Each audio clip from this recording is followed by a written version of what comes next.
Hello, assalamu alaikum. Do you want to learn how to make this or this fluffy ring donuts? Then watch this video. One thing I'll tell you is donuts are not hard to make. You're probably using the wrong recipe or you need proper orientation from a pro.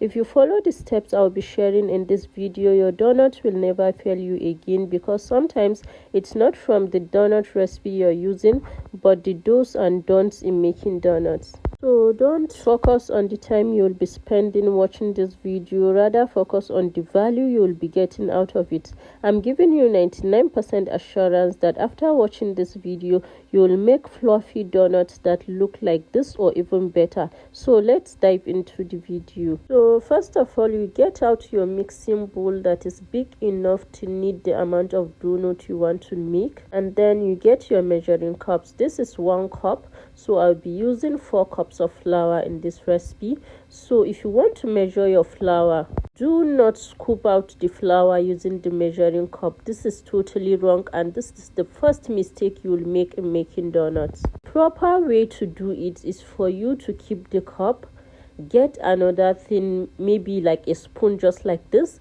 and then you go ahead to fill up the cup using the spoon. The trick we are applying here is, if you use the cup directly to scoop out the flour, you might be getting more than a cup because the flour will be very dense. But for you to use a spoon to fill up the cup, you'll be getting the accurate amount that sees 1 cup of flour. So after you fill up the cup, you can level the top using the spoon, and then you transfer your flour into your mixing bowl. So I then repeated this process until I got my 4 cups of flour, which will be okay, which is what we are needing for this recipe. This trick works not only for donut making but any snack you are making that sees 1 cup of flour. So the next ingredient we'll be adding is our sugar.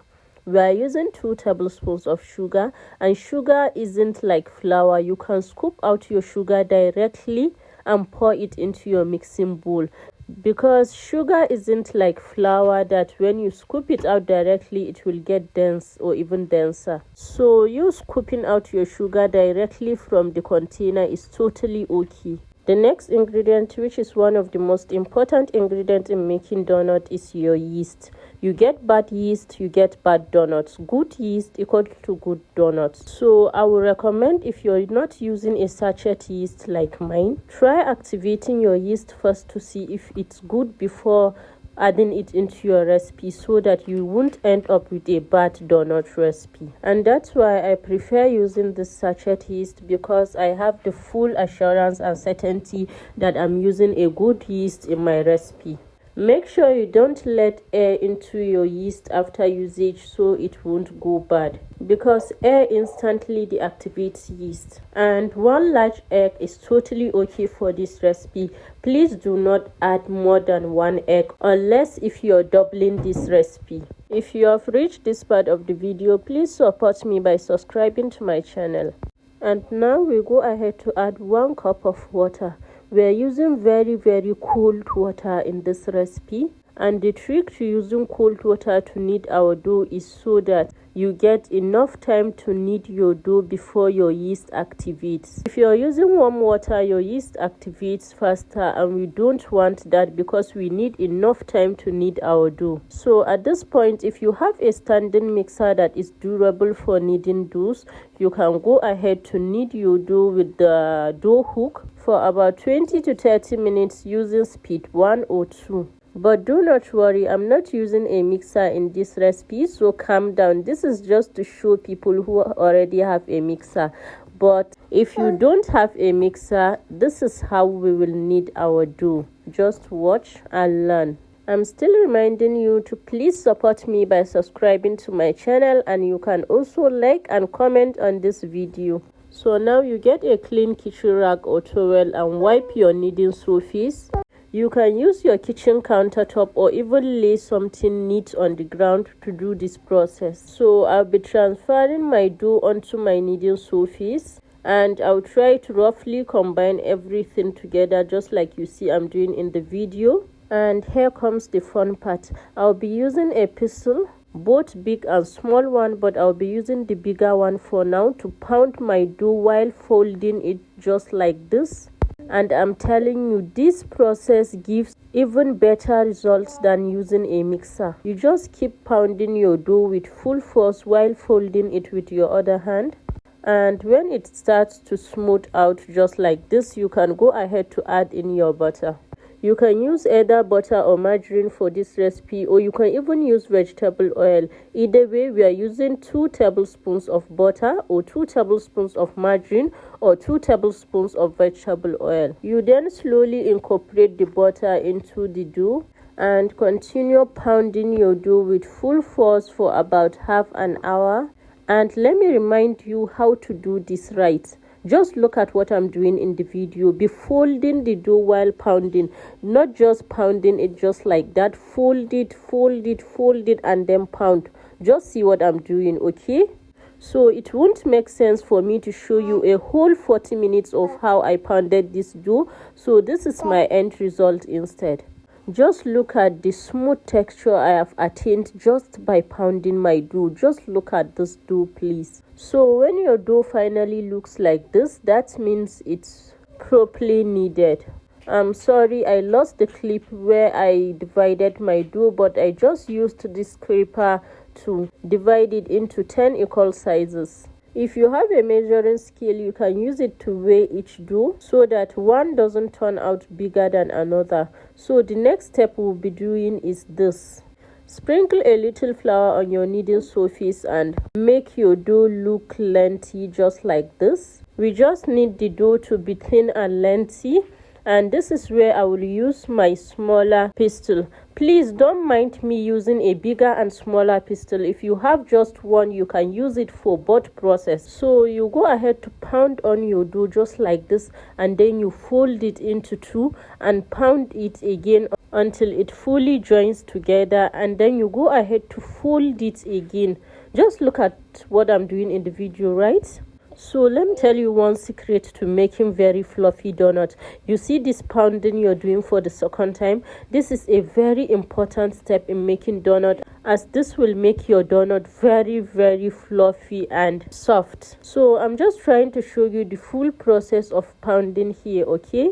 When you have folded it for like about 6 times, now you can go ahead to tuck in the edges into the middle. Like, you know, we are trying to form a round shape here, so just tuck in the edges until it's properly done with no crack or opening. And now you sprinkle a little flour on your kneading surface and place the dough on it to attain a more round and smooth texture. Just keep doing what I'm doing in the video, you get it? Like, you keep on rolling it in a circular form. This will help eliminate any crack or opening and will make your dough look more round in shape. And you can even use a cup to close it up and just keep shaking it in a circular form to attain this smooth and round texture. So now I repeated the same process for all other doughs, and you can even use your hand to pound on the dough instead of using a pestle, but it's easier if you're using a pestle because your hand might get wounded or you might get tired too easily. And now if you want to attain a ring donut, that is a donut with a hole, right? What you do is, after pounding, you get a rolling pin and roll out your dough a bit, not too thin please, and then you can use a donut cutter or a cup to attain the donut shape. But if you don't have a donut cutter or you want to try a different method, this is what you do. Just put your hand into flour and then you poke a hole into the middle of your already rolled donuts, and then you just keep rolling it in a circular motion just like this until you attain a very big hole in the middle or center of your dough.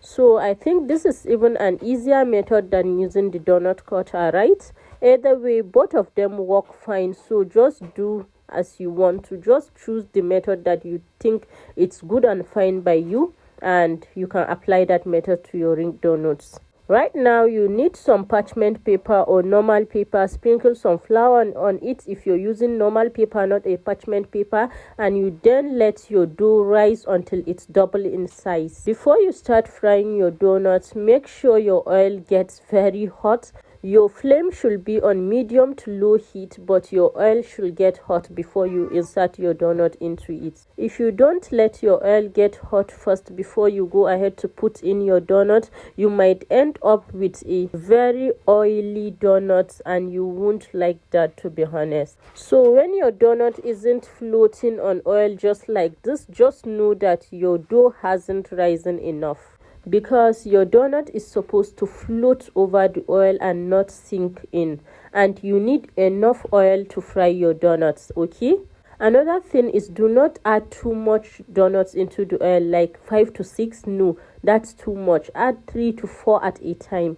Also, do not keep flipping your donuts too often. Just leave it until one side is already brown, and then you turn it to the other side and let it fry for some time.